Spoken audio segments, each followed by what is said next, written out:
Estamos apresentando o podcast Trama Poética, primeira temporada. O nome dessa temporada é Tô Me Guardando Pra Quando o Carnavalha Chegar. A temporada de estreia apresenta 3 contos brasileiros, com curadoria de Edilson Pereira, que é professor, escritor e diretor do curta-metragem Carnavalha.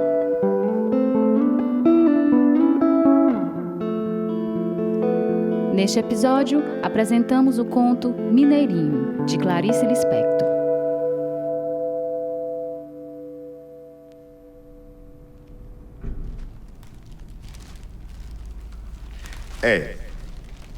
Suponho que é em mim, como um dos representantes de nós, que devo procurar porque está doendo a morte de um facínora. E porque é que mais me adianta contar os 13 tiros que mataram o Mineirinho do que os seus crimes. Perguntei à minha cozinheira o que pensava sobre o assunto. Vi no seu rosto a pequena convulsão de um conflito, o mal-estar de não entender o que se sente, o de precisar trair sensações contraditórias por não saber como harmonizá-las. Fatos irredutíveis, mas revolta irredutível também. A violenta compaixão da revolta. Se sentir dividido na própria perplexidade diante de não poder esquecer que Mineirinho era perigoso e já matara demais. E, no entanto, nós o queríamos vivo. A cozinheira se fechou um pouco, vendo-me talvez como a justiça que se vinga. Com alguma raiva de mim, que estava mexendo na sua alma, respondeu fria. O que eu sinto não serve para se dizer. Quem não sabe que Mineirinho era criminoso? Mas tenho certeza de que ele se salvou e já entrou no céu. Respondi-lhe que mais do que muita gente que nem matou. Por quê? No entanto, a primeira lei, a que protege corpo e vida insubstituíveis, é a de que não matarás. Ela é a minha maior garantia. Assim não me matam, porque eu não quero morrer. E assim não me deixam matar, porque ter matado será a escuridão para mim. Esta é a lei. Mas há alguma coisa que, se me faz ouvir o primeiro e o segundo tiro com um alívio de segurança, no terceiro me deixa alerta, no quarto desassossegada. O quinto e o sexto me cobrem de vergonha.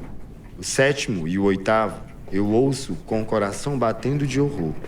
No nono e no 10º, minha boca está trêmula. No 11º digo em espanto o nome de Deus. No 12º chamo meu irmão. O 13º tiro me assassina, porque eu sou o outro. Eu quero ser o outro. Essa justiça que vela meu sono, eu a repudio humilhada por precisar dela. Enquanto isso, durmo e falsamente me salvo. Nós, os sonsos essenciais. Para que minha casa funcione, exijo de mim como primeiro dever que eu seja sonsa, que eu não exerça a minha revolta e o meu amor guardados. Se eu não for sonsa, minha casa estremece. Eu devo ter esquecido que embaixo da casa está o terreno, o chão onde nova casa poderia ser erguida. Enquanto isso, dormimos e falsamente nos salvamos, até que 13 tiros nos acordam. E com horror digo tarde demais, 28 anos depois que Mineirinho nasceu, que ao homem acuado, que a esse não nos matem. Porque sei que ele é o meu erro, e de uma vida inteira. Por Deus, o que se salva às vezes é apenas o erro, e eu sei que não nos salvaremos enquanto nosso erro não nos for precioso.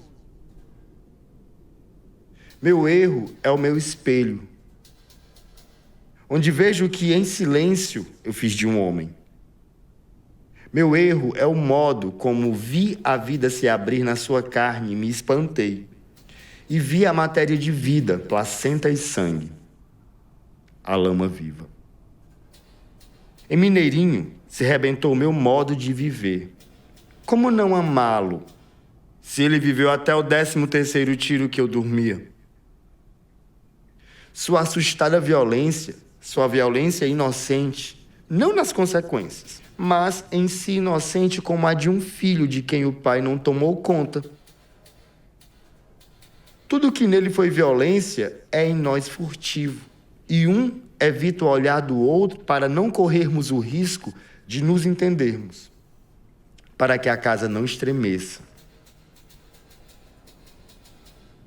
A violência arrebentada em Mineirinho, que só outra mão de homem, a mão da esperança, pousando sobre a sua cabeça aturdida e doente, poderia aplacar e fazer com que seus olhos surpreendidos se erguessem e, enfim, se enchessem de lágrimas.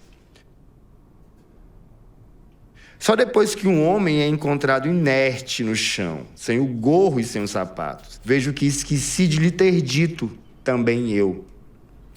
Eu não quero esta casa.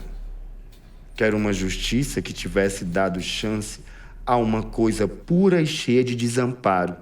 E Mineirinho, essa coisa que move montanhas e é a mesma que levou a passar por porta tão estreita que dilacera a nudez, é uma coisa que em nós é tão intensa e límpida como uma grama perigosa de rádio. Essa coisa é um grão de vida que, se for pisado, se transforma em algo ameaçador, em amor pisado. Essa coisa que em Mineirinho se tornou punhal é a mesma que em mim faz com que eu dê água a outro homem. Não porque eu tenha água, mas porque também eu sei o que é sede. E também eu não me perdi. Eu experimentei a perdição. A justiça prévia, essa não me envergonharia. Já era tempo de, com ironia ou não, sermos mais divinos. Se adivinhamos o que seria a bondade de Deus, é porque adivinhamos em nós a bondade, aquela que vê o homem antes de ele ser um doente do crime. Continuo, porém, esperando que Deus seja o Pai, quando sei que um homem pode ser o pai de outro homem. E continuo a morar na casa fraca. Essa casa cuja porta protetora eu tranco tão bem. Essa casa não resistirá à primeira ventania que fará voar pelos ares uma porta trancada. Mas ela está de pé. E Mineirinho viveu por minha raiva, enquanto eu tive calma. Foi fuzilado na sua força desorientada enquanto um Deus fabricado no último instante abençoa às pressas a minha maldade organizada. E a minha justiça estupidificada.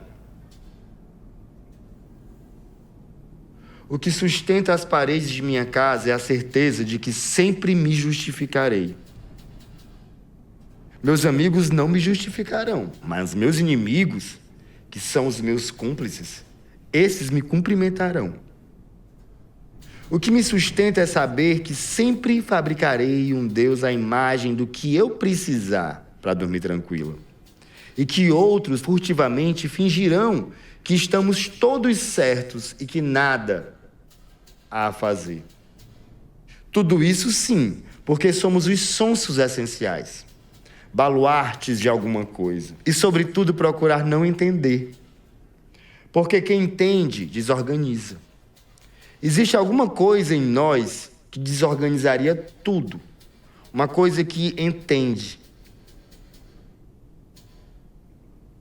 Essa coisa que fica muda diante do homem sem o gorro e sem os sapatos, e para tê-los ele matou e roubou. Ele roubou e matou. E fica muda diante do São Jorge de ouro e diamantes. Essa alguma coisa muito séria em mim fica ainda mais séria diante do homem metralhado. Essa alguma coisa é o assassino em mim? Não. É o nosso desespero. Feito doidos, nós o conhecemos, a esse homem morto, onde a grama de rádio se incendiara.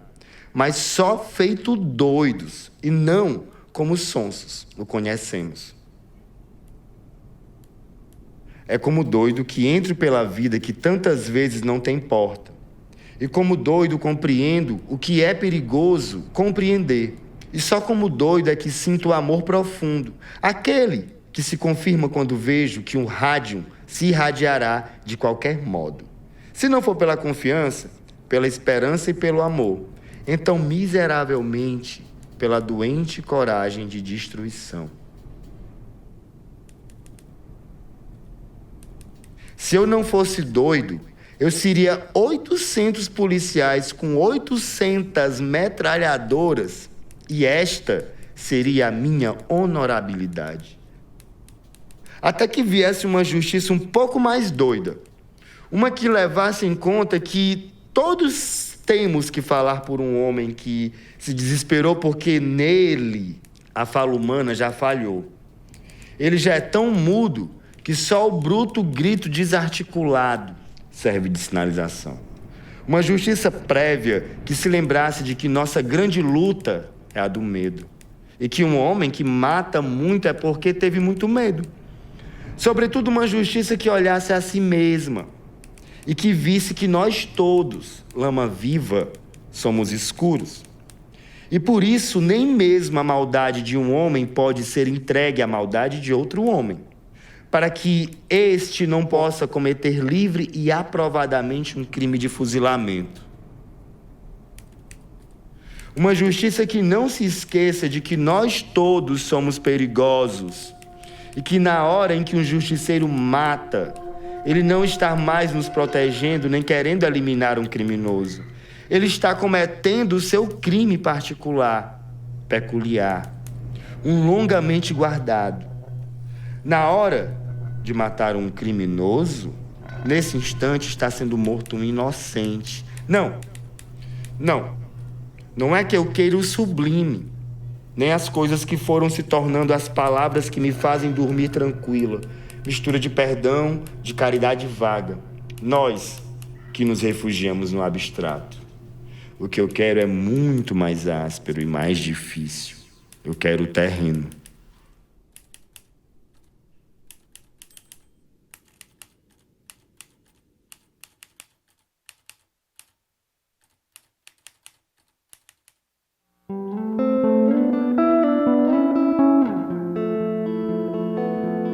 Oi, eu sou Tati Souza e estou na apresentação desse podcast.